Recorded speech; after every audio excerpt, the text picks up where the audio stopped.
आपके आदमी को इस बात की कोई शर्म नहीं होती है, इस बात से नहीं झिझकता है कि उसने भारत के संविधान पे शपथ ले रखी है, आजाद भारत में पहला प्रधानमंत्री है। अपने आदमी की तारीफ करें तो तथ्यों पे करें, भावनात्मक न करें। मैं जीवन में उससे न मिला हूं, न मैंने सामने से देखा है।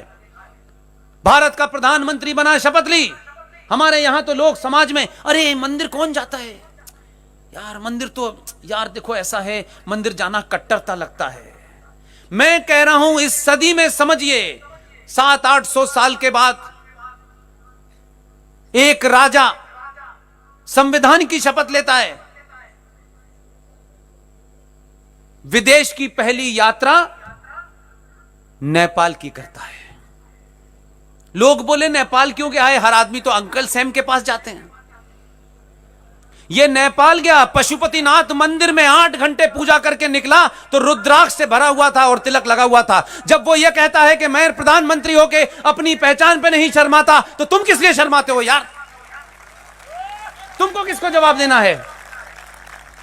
वो आपको मैसेज देता है, लेकिन आप नहीं समझ पा रहे। आप चाहते हैं वो चिल्लाए रोज खड़े होकर के, वो प्रधानमंत्री है।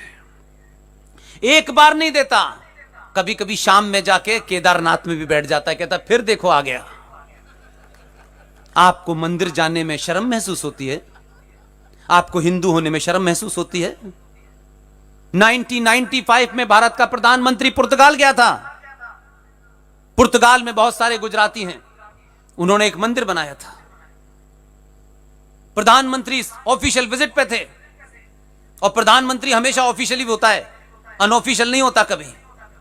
वो सोते में भी प्रधानमंत्री होता है और जगने में भी प्रधानमंत्री होता है। वहां के गुजरातियों ने कहा कि हमने मंदिर बनाया है, इसका इनॉग्रेशन कर दीजिए। उनके ऊपर सेकुलरिज्म का बुखार सवार था। उन्होंने कहा मैं एक सेकुलर स्टेट का प्रधानमंत्री हूं, मंदिर की इनॉग्रेशन नहीं कर सकता। आप कहते हैं क्या बदला है? मैं बताता हूं क्या बदला है। राम मंदिर के नींव रखने के कार्यक्रम में आपने, मैं कहता हूं आम आदमी को नहीं देखा, मैंने भारत के राष्ट्रपति को भगवान राम के सामने दंडवत देखा है। दुनिया को जो समझना है समझें, इसलिए इसमें एक भाव छुपा हुआ है। उस भाव को शायद मैं ज्यादा आसानी से आपके सामने रखना चाहता हूं। अपनी पहचान और अपने आप पे जो कौमें, जो सभ्यताएं शर्माती हैं, इतिहास में उनका वजूद समाप्त हो जाता है। इसलिए आपको अपनी पहचान पर, अपने सरोकारों पर, अपनी आस्थाओं पे, अपनी परंपराओं पे अगर सही ज्ञान होगा तो गर्व होना चाहिए। इसलिए वो प्रधानमंत्री बनने के बाद प्रधानमंत्री है, जो उसका अपनी प्रजा के प्रति धर्म है वो निभा रहा है, लेकिन पर्सनल आस्थाएं उसकी नहीं बदल सकती। इसलिए मंदिर के नींव रखने के कार्यक्रम में कभी सोचा था 10 साल पहले कि प्रधानमंत्री राम मंदिर की नींव भी रखेगा, मंत्रों का उच्चारण पूरी दुनिया में दिखाएगा कि देखो ये वो भारत है जिसका मैं प्रधानमंत्री हूं। आपको किसने रोका है? मुझे किसने रोका है? आप सिर्फ एक दिन पूरे सड़क पे खड़े हो जाएं कि आज हमको सड़क पे खड़े होने का मन कर रहा है, और घोषित कर दें कि हम इसलिए सड़क पे नहीं खड़े हुए कि हमको जीएसटी कम कराना है, हम सड़क पे इसलिए खड़े हुए हैं कि दुनिया को बताना है कि 90 करोड़ सनातनी हिंदू इस आदमी के साथ है, इसका कोई कुछ नहीं बिगाड़ सकता। और आप जब अपनी आस्थाओं और परंपराओं पे ध्यान रखते हैं, आप कोट टाई के चक्कर में नहीं रहते, आप छुरी कांटे के चक्कर में नहीं रहते, आप अपने शत्रु से अनुमोदन नहीं चाहते, तब पूरी दुनिया सलाम करती है। और जिस प्रधानमंत्री और मुख्यमंत्री के ऊपर मुस्लिम विरोधी होने का आरोप लगा था, उसी को इस इस्लामिक देशों के 6 देशों ने अपना सर्वोच्च सम्मान दिया। आपको झुकाने की ताकत आनी चाहिए। आपको झुकाने के लिए किसी को डराना नहीं है, धमकाना नहीं है। आप जो हैं, आपका रंग काला है, पीला है, कपड़े नीले हैं, करीब हैं, कपड़े पहने हैं, चप्पल पहने हैं, जूते पहने हैं, फ्रॉक पहने हैं, इस पे मत जाइए। आपके अंदर क्या छुपा हुआ है ये उस कपड़े में से नजर आना चाहिए। जब आप बोलें तो पता चले कि इसने कपड़े कुछ भी पहने हो। ये जब बोलती है, ये जब बोलता है, तो हमको लगता है 5000 साल नहीं, हजारों हजारों साल पुराना सनातनी बोल रहा है। उसकी बोली पे जाइए। इसलिए आधी आस्तीन का कपड़ा है, पूरी आस्तीन का कपड़ा है। पूरी दुनिया में आज जिस तरीके से वो घूम रहा है, पूरी दुनिया के लिए प्रेरणा है कि ये आया कहां से है। इसलिए जो इस्लामिक वर्ल्ड में खलबली है, इसलिए इस्लामिक जो नकली इस्लामिक यहां हैं, उनकी समस्या यह है कि अगर ये रुक गया 24 में तो पता नहीं क्या क्या करेगा। और वो इस बात से नहीं चिंतित हैं, उनका डर यह नहीं है कि नरेंद्र मोदी प्रधानमंत्री है और अमित शाह गृह मंत्री है, यह डर नहीं है। उनका डर है इनके रहते भारत राष्ट्र का हर आदमी अमित शाह और मोदी हो गया है।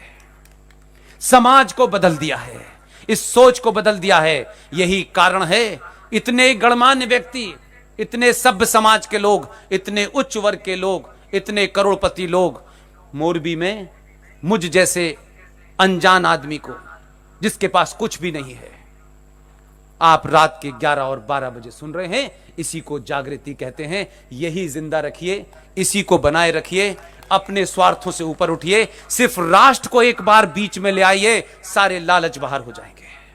आज G D Bakshi, R S Singh, Sushil Pandit, 15-20 लोग, कुछ लोगों के पास अपने मकान का किराया देने का पैसा नहीं है।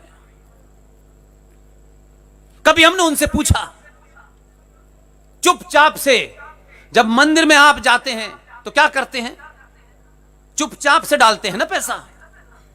ये पूछा कभी कि जो मंदिर में हम जा रहे हैं, ये पैसा चढ़ा रहे हैं, ये सोने का मुकुट जो हम गणेश जी को चढ़ा रहे हैं, ये जाता कहां है? ये भारत सरकार आपके मंदिर पे चढ़ने वाले 100 रुपए में से 80 रुपए ले लेती है।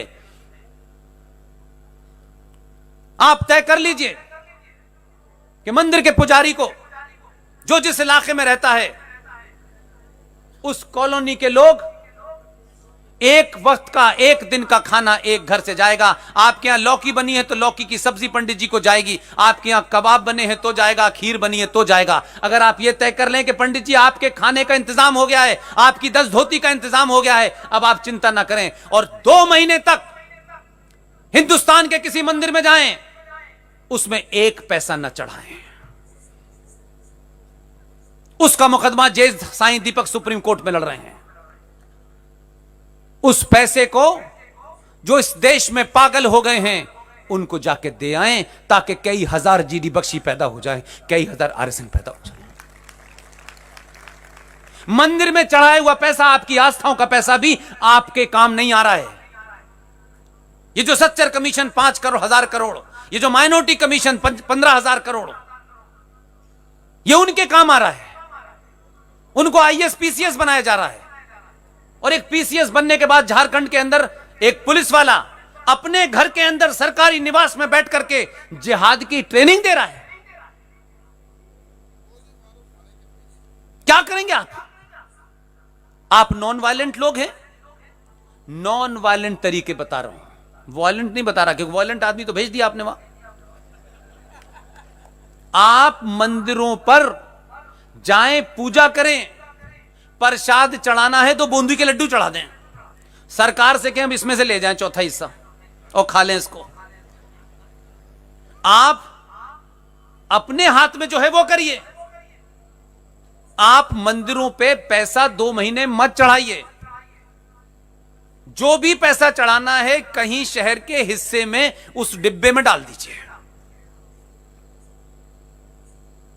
और 2 महीने बाद वो करोड़ों रुपए इकट्ठा हो जाए, फिर शहर में देखिए कौन कौन पागल है जो घर छोड़ के घूम रहा है, बिना कुछ बताए पूछ करके कि तुम्हारे मकान का किराया कैसे जाता है। उसको बताइए मत।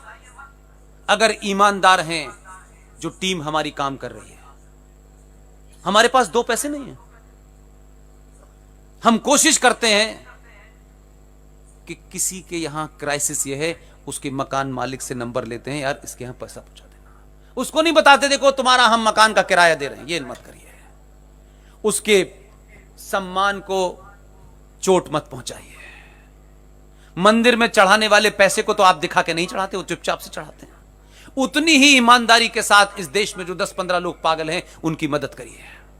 2 महीने करके तो देखिए, वो तो ज़कात निकालते हैं। आपके यहां तो दसत का कंसेप्ट था, धर्मांश का कंसेप्ट था, आपने उसे भुला दिया। हमारे समाज में भी था, हमारी सभ्यता में भी था कि जो आप ईमानदारी का पैसा कमाते हैं उसका 10वां हिस्सा आपको अपने रिश्तेदारों में अगर कोई पीछे कमजोर रह गया है, उसको 6% और 4% समाज को जाएगा पैसा। हमारे यहां भी था, आप ही से लिया है। वो 1400 साल पहले आए हैं, और क्या गजब के लोग हैं वो। 1400 साल पहले 632 में प्रॉफिट मोहम्मद की डेथ हुई, तब से इस्लाम आया। यही कह रहे हैं। मोहम्मद साहब के माता पिता की डेथ हो गई, बहुत बचपन में ये छोटे थे, अगर वो जिंदा होते तो ये ना हरकतें करते, लेकिन उनके दादा दादी ने इनको पाला। अब उनसे ये पूछ लो कि इनके दादा दादी कौन थे, तो कह यार ये बातें मत करा करो हमसे।